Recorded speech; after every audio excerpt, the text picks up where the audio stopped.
Okay, we're trying this again. Welcome to the first ever Friday live episode of the Certified Badass Online Marketing Podcast. Now, I say we're starting this again because this is the first time we're doing this Friday episode. We're going to start doing them live, and this is the first time that we are doing it live. And I just started, and when I started, I did it wrong. So now, hopefully you all can hear me.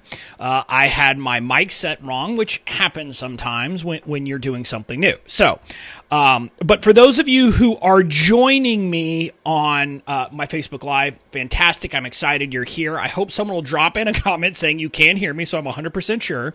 For those of you who are listening to this on iTunes, on Stitcher, on any of the other kind of podcast apps, you might be saying, wait, what is he talking about live episodes?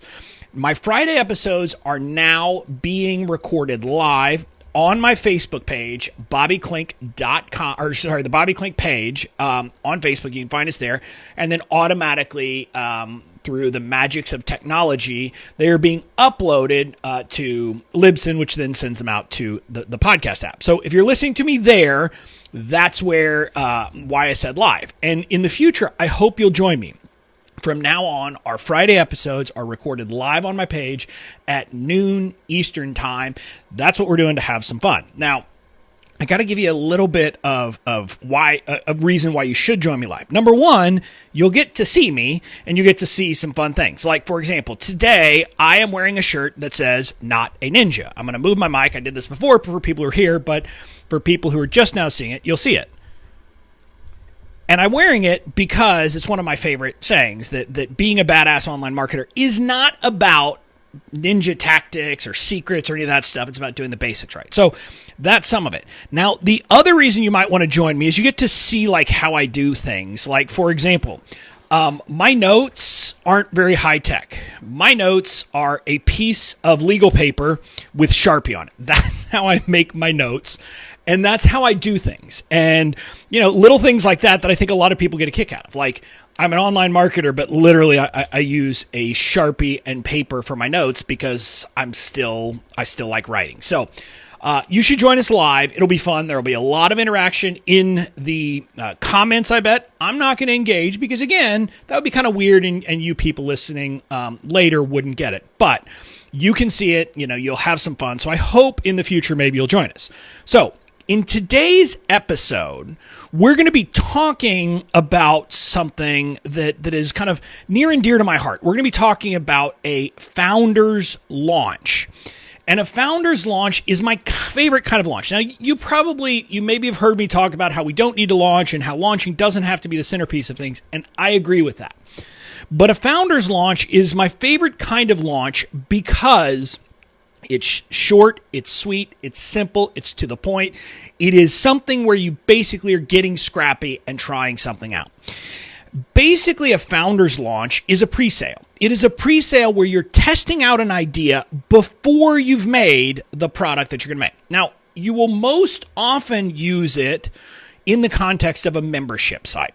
And the reason why is because in a founder's launch, you're going to be pre-selling and nothing will be created. So oftentimes, that's going to be something that will be much easier to pitch for a membership site where you're saying, look, here's my vision, here's what we're going to create. But also, it's easier to start creating a membership site relatively quickly. That's one of the benefits of a membership site. You don't really have to put a ton of content together to really launch it. So this is where it will normally be used.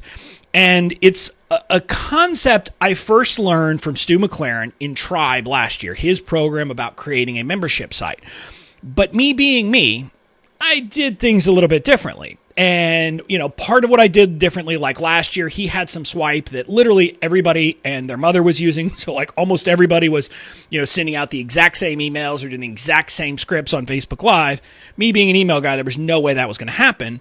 But I also decided to really kind of up the way I was doing it. Now, what you need to understand is this is how I launched my Fans First Society last year. For those of you who are relatively new, you may think Bobby's always been talking about, the business stuff. He's always had business stuff offerings. Well, at the time I didn't. At the time that I launched the Fans First Society, I had never been paid by anyone for anything other than the legal stuff. Now, I had a list at the time of about 4,500 people, but again, it was a list of people who had joined my world to get legal stuff, to get legal templates from a legal freebie, etc. Even though like my podcasts, I talked about non-legal stuff, literally all of my freebies, everything I did, everything I had out there to get people on my list was about the legal stuff. And I didn't have any way that I was like transitioning them. Like now I transition people over and do that, but then I didn't. And so you got to be, I'm going to be honest with you. I was scared to death. I was scared that when I launched this kind of new idea into the business stuff offerings, that I was going to hear crickets. People were going to say, no, he's just a legal guy. And that was my concern. And I had that fear. And so I will be honest with you, when I was executing this launch, when I first hit send, it took a while. I hesitated because I was afraid. And I was like, what would it say? What would it mean if people didn't buy? And luckily now I've gotten over that kind of mental baggage and I don't worry about that. I try stuff all the time, and if people don't buy, no big deal. But back then I had that kind of fear, and I know a lot of people do. And that's another one of kind of the beautiful things of a founder's launch is candidly no one has to know if nobody buys, right? I mean, if nobody buys, nobody buys. So you can do that. Now, ultimately, I ended up generating over $13,000. I think it was $13,371. It was something like that I generated in that founder's launch. And so, luckily, my fears were not well taken. So what I'm going to do on this episode, we're going to walk through how I executed that launch. And this is going to be an episode, there's a lot of content. So I'm going to walk through it, but you also want to go grab the freebie. We created a freebie that is a founder's launch guide. You can get it at bobbyclink.com/pre-launch swipe. Again, bobbyclink.com/pre-launch swipe. It walks through the process. It gives you a funnel map. It gives you the swipe, the emails I actually sent so that you can see it. So you're going to want to go over and grab that. But now with that, I want to walk through how I did my founder's launch. Now, a traditional founder's launch, a lot of people would tell you that literally it is a one-day launch. You literally only have your cart open for one day. I decided to do a 2-day period. And I think a 2-day period works because, candidly, I like the opportunity to send more emails. And so I need an opportunity to send emails. So I wanted to make sure that I had that in place. Now, with that, I want to walk through kind of what I did over the process. But before we talk about the emails, I want to talk about what you have to have in place. Because a lot of people, when they hear launch or they hear I'm going to sell stuff, they think there has to be a lot of fancy stuff in place. For a founder's launch, there does not. In fact, you don't want there to be a lot. Because what you're doing in a founder's launch is you're inviting people into a program, whether it's a course or a membership, at a crazy good deal. And you're telling them, part of it is basically, I want you to help me kind of co-create this thing. You're going to be the first people in it. So you're going to help me kind of direct it and figure out where this ultimately goes. So with that, like writing a sales page would be crazy. So you're not going to create a sales page. And again, that's something that, like, unless you are a copywriter, writing a sales page is a very difficult process that trips a lot of people up. You're not going to do that. What you're going to do is create a simple checkout page. Now, you could even go crazier than that and literally just send people like a PayPal link and set up a PayPal plan or whatever. But because I have Kartra and I had Kartra set up, I just created a very simple product and checkout page. And so when people raised their hand and said, yes, I want in, they were sent to the checkout page. That's it. That literally is all the tech you need to do this. That and a way to email people. Now, also, I'm going to talk about this from the perspective of email because I'm an email guy. You could also do this on social media, and you could complement an email launch with a social media launch. So take the same type of messaging that you're doing in emails and also put them into social posts, for example, especially if you have a bigger social following. But this is not something where you're, reaching out to cold audiences, where you're advertising, anything like this. This is an offer for your existing core audience where you're saying, I want to help you because you're part of my crowd and I want you to help me create what we're doing. So that's what you're doing in this Founders Launch.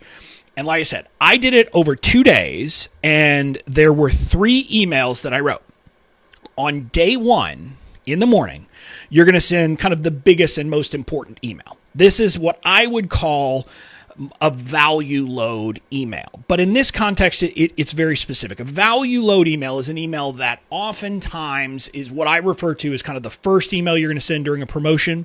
If you're doing an email only promotion, a webinar promotion, anything like that. Once the cart is open and you're saying you can buy, you're going to send out something that I call a value load email. And it's an email where you load up and talk about the value they're going to get. So that's why I call it that. But in the context of a Founders Launch, it takes a slightly different perspective. I'm a big fan of story-based emails. If you know me, you've heard me talk about doing that. So my standard way of doing a value load email, like almost anything else, is to start with a quick story or something like that.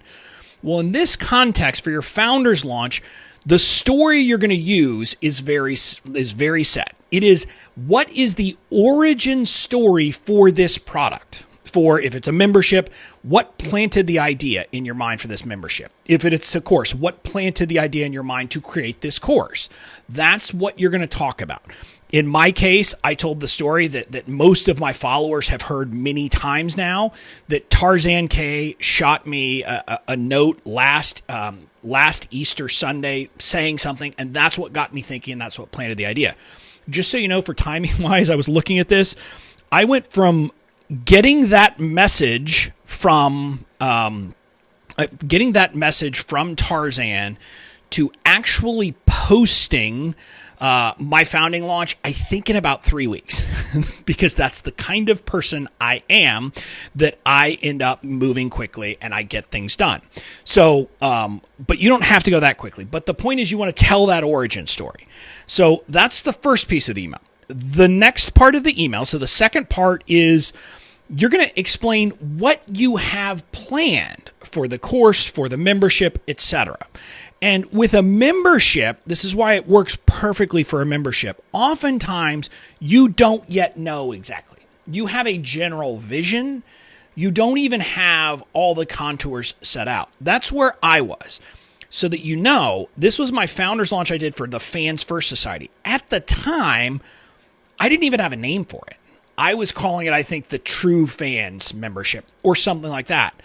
And I had a general broad sketch of what I had in mind, and I laid that out. So you're going to lay out what you have in mind. So think of it as, Stu would call it casting your vision for the membership. With a course, you could do the same thing. Say, here's what we're going to do. And you might, even if you had an idea of like, here's what the modules will be, or here's what we're going to do, you could lay that out. But the concept is to tell them, what are you going to get? From there, you invite them in. You invite the people who this message is going to join you. And because it's via email, because it's all that, you'll often, transition by saying, because you are on my list, because you're already my people, I want to invite you to join me inside this membership course, etc. So if it's a membership, you do that, or a beta. Like if you're doing a beta launch of a course, you would say that same thing. So you invite them in, and then you want to do a couple of things here. Number one, you want to create some urgency, and you want to create some real anticipation. So there's a couple of ways you're going to do that. Number one, you're going to make this offer at a crazy good price, like literally the best price it will ever be offered. And you tell them that, and you explain what's going to happen and how it's going to, be more expensive once you're out of this, etc. And then you give them a deadline. And the deadline is, you're going to send this on day one, and you say the end of the next day. I would always do 11:59 p.m. Eastern Standard Time in the old days. Nowadays, I've moved that back because I don't want to stay up till 11:59 p.m. anymore. So, I would often, whatever. But you pick whatever time it's going to close the next day. So you create the urgency and scarcity by saying it's a crazy good deal and it's only available until tomorrow. And so you want to do that. So that's the piece of it. And then let's talk about how you actually have them buy. in this first email, and there's a couple things. Stu teaches it this way, and I think there's a secondary reason. Stu teaches, like, especially if you're going to do this like on social media, you want to put something where you're just literally saying, like, DM me if you want the link. Or in my case on the email, I said, hit reply if you're in, and I'll give you a link. Now, part of the rationale of doing it that way is literally no one knows if someone has hit reply, has DM'd you, etc. So that's why, like, you wouldn't, if you were doing this on Facebook, you wouldn't say post below or comment below if you want in. Because if you do that and all of a sudden people see that no one has commented, that can create like the negative social proof, right? So you want to avoid that. So you're going to ask them to literally direct message you or hit reply via email. And then from there, when they do, you're going to reply back to them, say you're excited, how great it is, and then you're going to give them a link to that checkout page. So that's how the first day works. That email you send out on the morning of the first day. And then you sit there and you see what happens. And one of the things I put is kind of a pro tip in the guide. Again, and if you haven't yet, you want to grab the guide. Go to bobbyklink.com/pre-launch swipe. Again, bobbyklink.com/pre-launch swipe. You'll get all of this put in a nice guide, also with all the swipe copy, etc. So what I put as kind of one of the pro tips there is engage with people if they're responding and saying yes. Get them to talk about it. Because part of it is, like, if people say good things, you can then use that in the next two steps. I was lucky enough that literally on that first email I sent, because again, literally they're taking a chance on you. They're taking a chance that you are going to follow through, etc. And one person responded with something like, taking a chance on Bobby doesn't seem like much of a risk. So that is a great piece of social proof and a great thing that you're going to want to potentially use. So that's the end of day one. Then on day two in the morning, what you're going to do is you're going to segment your audience. You're going to segment them based on whether they opened the email the day before. If they didn't open the email the day before, you'll simply resend that to them with a new subject line. And here's a place where on this one, I would normally, when I resend to unopens, I just resend the exact same email. On this, I would actually put a little blurb at the top saying something along the lines of, hey, I sent you this yesterday. Notice you hadn't opened it yet. It is really time sensitive, so I wanted to send it again. Now, the reason why I would suggest doing that in this case is because it's literally only 24 hours later. Normally, you're going to give multiple days before you resend, and so you want people to know why you're resending. So I would put that little blurb for those people. So those are the people who didn't open.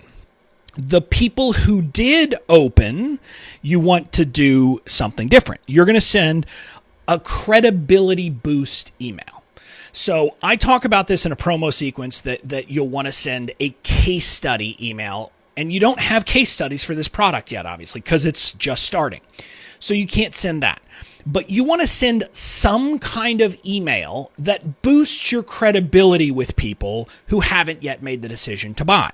Now, this is where if you did that work the day before, if you got responses and if you reacted and if you got any good gold, you can use it there. So that's what I did there. I took that comment that woman had said about taking a chance on Bobby doesn't seem like much of a risk or something like that. And I put that was the hook for my credibility boost email. Now, if you don't get that, you just look for any kind of testimonial you have that talks about you being reliable. So I want you to think about that. Being reliable, serving, coming through. Because the point here is the big objection that people might have is this thing doesn't even exist yet. And so how do I know you're going to deliver? So that's kind of the objection you're wanting to overcome without having to hit it on the head. And the best way to do that is people talking about it. So if you have any testimonial about anything you've done that talks about you being a reliable person, someone who follows through, that's what you're going to use. But so that's one piece, this testimonial or case study. Beyond that, though, there's two other things you can do. You're going to give them a cell phone number that they can text to talk to you about this offer. Now, I was crazy at the time, literally gave them my cell phone number, my personal cell phone number they got. Now, since then, I've quit doing that. I use an app called Sideline. So, for example, I'm letting the cat out of the bag here. When you get those emails from me where I say, here's my phone number if you want to text me, it's now my Sideline app. Now, just so you know, that is on my phone. It is me. It's just coming to me, etc. It's a way to basically get something kind of like a voice over IP on your cell phone. Get that, get some other service where you can do that, give them your number. The reason why is if you think about it, if someone is willing to actually talk with you via text and even maybe offers, if we need to jump on the phone, we can jump on the phone, it bolsters credibility.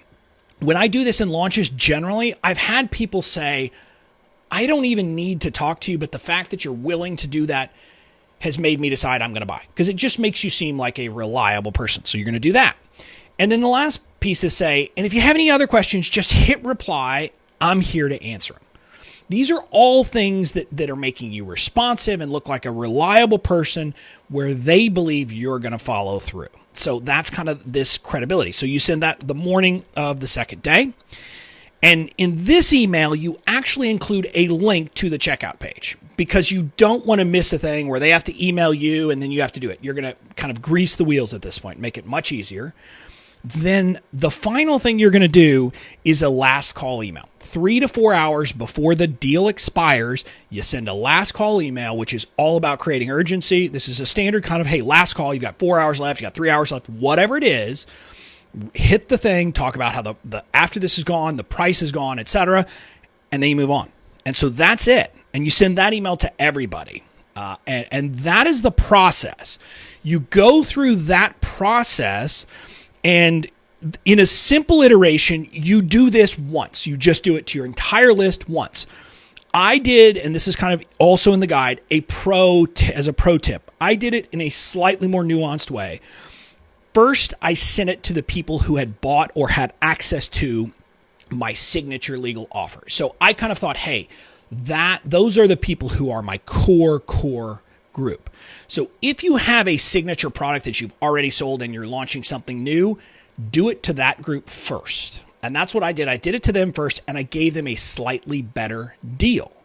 By having like this, I said, look, you are my core people. You've bought this, so I want to give you this opportunity first. It creates even more exclusivity, more urgency, more kind of, hey, I'm in the in crowd. So I ran it to them first, and then I ran it to the rest of my list at a slightly higher price, but still a crazy good deal. So that's how I did it. You can do it that way if you want to, and if you have people who have bought a signature offer from you already. So that's a founder's launch in a nutshell. That's how you do it.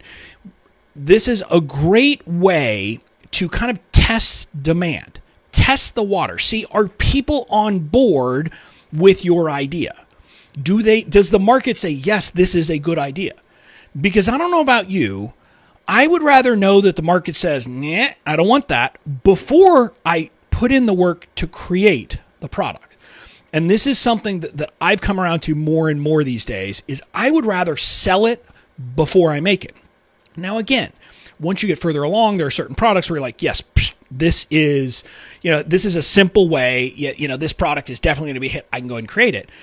But other than that, like, for example, for those of you who took the plunge with me and are in Badass Email Marketing, we're creating that as we're doing it. Now, again, I knew it was going to get created. I knew people were going to take me up on the offer, but I wanted to sell it first and then create it. And so this is a great way to test ideas. Do a beta launch for a course, do a membership site. Just make sure the market is saying, yes, this is a product we want. We will buy it. It takes the weight off. And again, if you think about it, you can do it a couple of different ways on pricing. This is not in the guide. You have to decide how you want to do pricing. When I did pricing, instead, like my membership at the time was going to be a monthly membership, but I decided to do lifetime membership for my founding members. And at the time, it was kind of the only time, and I believe it's still the only time, anyone has been offered the opportunity to a lifetime membership.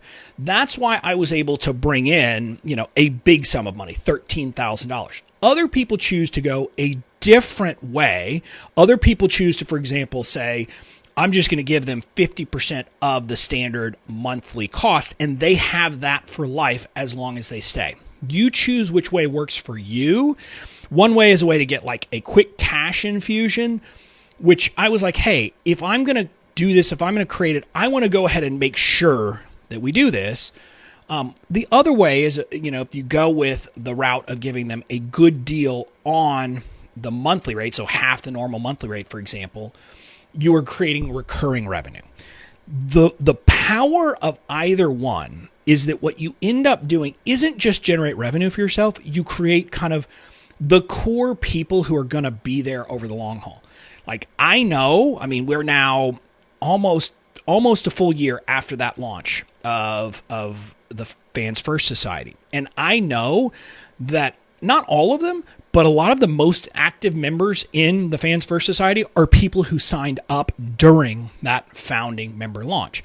During my recent launch where I unveiled Badass Email Marketing as something where if people signed up as an annual member, they were going to get access to that.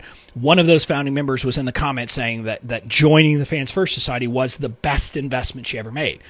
The people who you bring in as your fans or kind of as your founding members, they tend to be the biggest brand advocates you can ever have. And they help you shape the membership or shape the course. So there's power in this beyond market proof, beyond making some money. The power is that they become some of your best brand advocates out there. So my call to action to you today, do a founder's launch. If you're thinking about launching something, do it. And I know there are some people in my community who have been talking about it and have been doing it. I want you to do it and don't wait, because nothing is going to be better than today. Go ahead, create it, and make sure that you are doing, you follow the process and it'll validate your idea. So that's it for today's first ever live Friday episode of the Certified Badass Online Marketing Podcast. I hope everybody has a great weekend, and I will see you again in next Tuesday's standard episode. Talk to you later.